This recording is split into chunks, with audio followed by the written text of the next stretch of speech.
Hey guys, welcome to the Ultimate Morning Routine Challenge. I'm a human biologist and co-founder of the Ultimate Human, Gary Brecka, and I'm so pumped that you guys are here.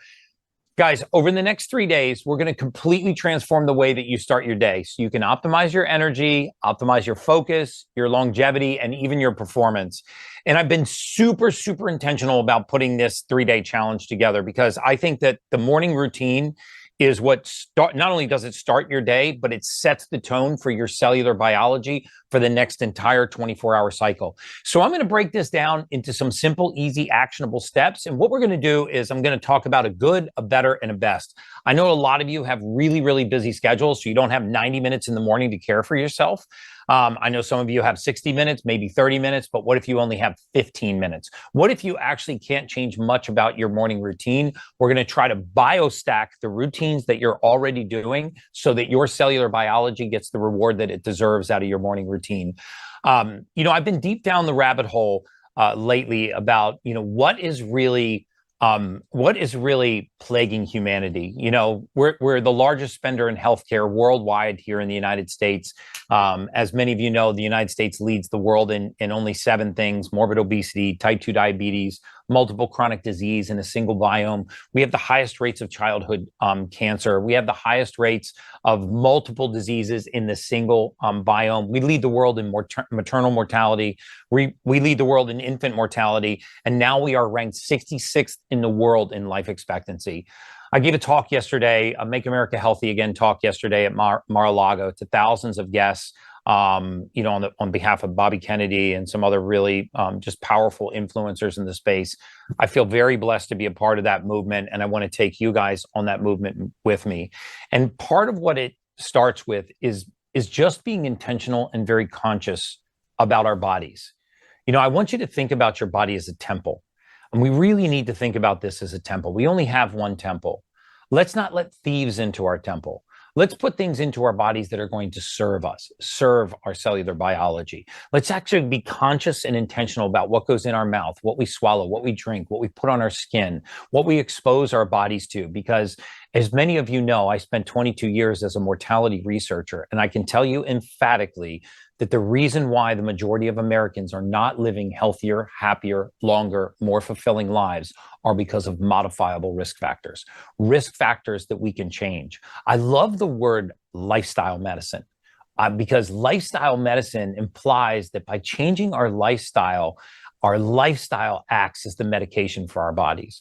I deeply believe more in what God gave us than what man makes us. And so we're going to talk about a lot of cellular biology, the science behind it, what the best morning routines are. Should we be oil pulling, tongue scraping? What are the effects of those? We're going to start with the oral cavity. We're going to work our way all the way through the gut because a healthy gut is a healthy biome.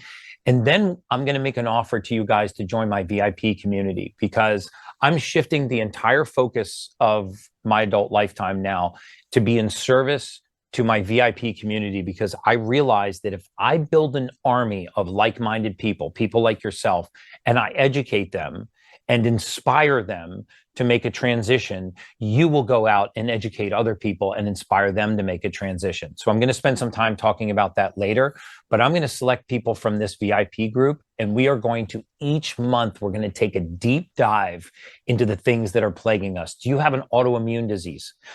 Do you have Crohn's, irritable bowel syndrome? Are you suffering from anxiety?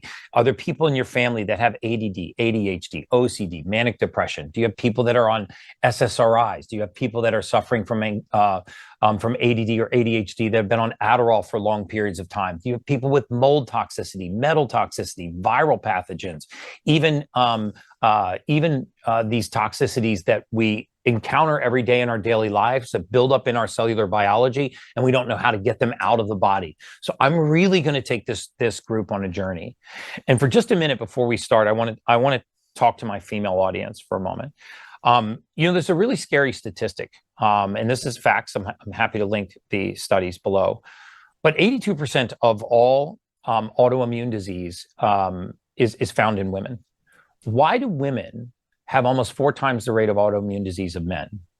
It's because women have a tendency to be more selfless, meaning caregiver syndrome, and putting the needs of others before the needs of themselves is a rampant habit of women. I understand you've got kids, you've got husbands, you've got careers, you've got responsibilities.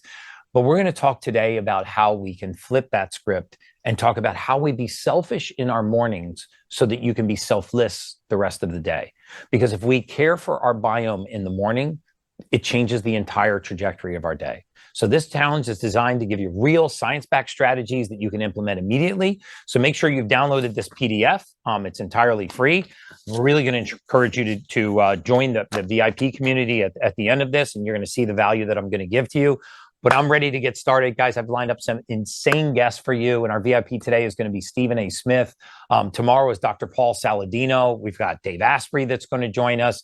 On the third day, Mark Wahlberg is on deck, Lauren Rettinger. We've got so many incredible special guests that we're going to bring to the table for you, because I want you to see the power of small changes in the lives of impactful people. And I want you to hear their words about how this morning routine has impacted their lives.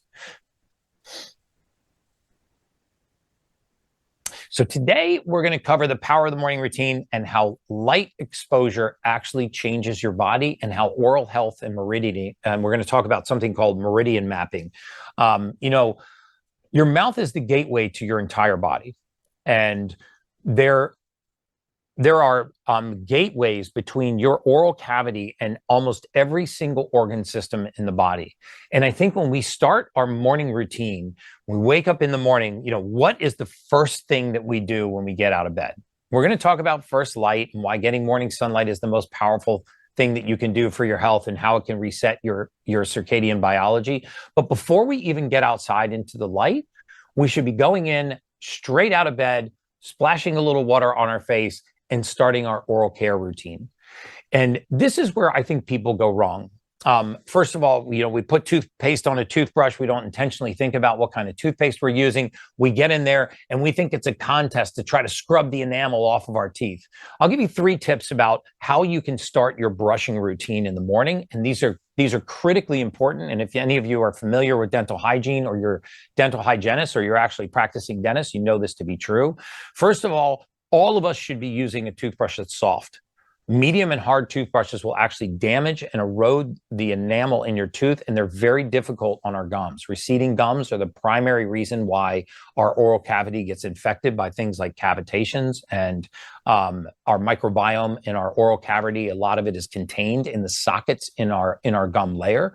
So the first thing you can do, if you're not already doing it, is tomorrow replace your toothbrush with a soft toothbrush. These are couple of bucks, and it's a game changer in how we're brushing our teeth.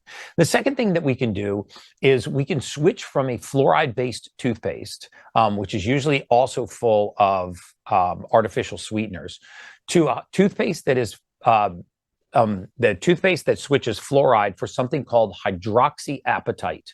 I want you to look for that on the label of your toothpaste. If you actually spin around a tube of toothpaste, you'll actually see on the back of it, there's a mandatory FDA warning that says, if you swallow this toothpaste, contact poison control immediately. And why do they tell you to contact poison control if you actually swallow toothpaste? They say if there's more than used for brushing is swallowed, contact poison control. And why is that? Because fluoride is a neurotoxin. Fluoride is actually something called fluorosilicic acid. It is the byproduct of industrial fertilizer production. We produce about 230 million metric tons of fertilizer in this country every year for farming and agriculture. And when we produce that fertilizer, there is a toxic compound called fluorosilicic acid that is in that fertilizer that we have to take out because it will burn the root of the plant. We take that fluorosilicic acid and we dump it into our municipal water supply as fluoride. If you go to the National Toxicology Program or you go to the National Institute of Health, you can actually go right there. You can put in the word fluoride and you will see that it is categorized as a neurotoxin. Now, fluoride is also supposed to remineralize your enamel. In other words, we get tiny little pits in our enamel, and inside of these pits, microbiomes embed themselves into those pits, and they begin to erode the enamel and get into the dentin of the tooth. But fluoride only has a marginal impact on this. If you go to your dentist and you get fluoride treatments once a year, that's fine, but brushing your teeth every day with fluoride toothpaste is the first little small shift that we're going to do when we talk about caring for our oral cavity.